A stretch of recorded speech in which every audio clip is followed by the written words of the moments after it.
సంగారెడ్డి జిల్లా జైరాబాద్ నియోజకవర్గంలో భారీ పరిశ్రమ ఉన్నప్పటికీ స్థానికులకు మాత్రం ఉద్యోగాలు సున్నా.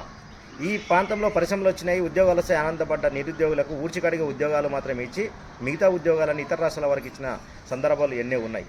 కానీ ఇప్పటి వరకు దాని మీద సమీక్షలు లేవు. కనీసం స్థానిక యువతకు ఉద్యోగాలు ఇవ్వాలనే ఆలోచన నాయకులకు కానీ అధికారులకు కానీ లేదు. అయినా మరోమారు 15 సంవత్సరాల కిందట భారీ పరిశ్రమ శాఖ మంత్రి జె గీతారెడ్డి గారు ఉన్నప్పుడు ఇండస్ట్రియల్ పార్క్ కోసం బూచలి గ్రామ శివార్లో భూసేకరణ చేపట్టి స్థానికులకు అందరికీ ఉద్యోగాలు ఇస్తామని చెప్పారు. ఆ మాట ప్రకారం ఉద్యోగాలు వస్తాయని విలువైన భూములను, జాతీయ రహదారి పక్కనటువంటి విలువైన భూములను సైతం ఇచ్చేసి వాళ్ళు ఉద్యోగాలు వస్తాయని ఆశతో ఎదురు చూస్తే నేటికి ఒక్కరికి కూడా ఉద్యోగాలు ఇచ్చిన దాఖలాలు లేవు. అటువంటి మోసపూరితమైన మాటలతోని భూసేకరణ చేసి ఈ ప్రాంత ప్రజలకు తీరని అన్యాయం చేస్తున్న అధికారులు కానీ నాయకులు కానీ ఒక్కరు నోరు విలిపి మాట్లాడరు. ఇది ఇలా ఉండగా కనీసం ఒక్క ఉద్యోగం ఇచ్చిన దాఖలాలు లేవు. మహేంద్ర అండ్ మహేంద్ర భారీ పరిశ్రమ వచ్చినప్పటికీ ఉద్యోగాల ఆశతో ఉన్నటువంటి ఈ ప్రాంత ప్రజలకు బీటెక్ చదవడమే పాపంగా మారింది. వారికి బీటెక్ చదివిన తర్వాత ఉద్యోగం ఎక్కడ అడుగుతారని చెప్పేసి స్థానికులు ఉంటే చాలు ఉద్యోగం ఇచ్చే పరిస్థితులు ఈ యాజమాన్యాలు లేవు.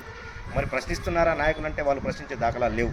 ఎందుకంటే అధికారులు, నాయకులు ఆ సిఎస్ఆర్ ఫండ్స్ కట్టే ట్యాక్స్ల మీద ఉన్న శ్రద్ధ ఇక్కడ ఉన్నటువంటి నిరుద్యోగుల మీద లేదు.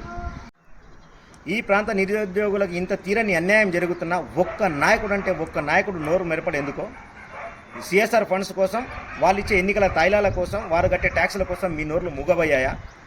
మీరు నోరు మూసుకొని ఈ ప్రాంత నిరుద్యోగులకు తీరని అన్యాయం చేస్తున్నారు. ఆలోచన చేసుకోమని చెప్పి నాయకులను ప్రశ్నిస్తున్నాం.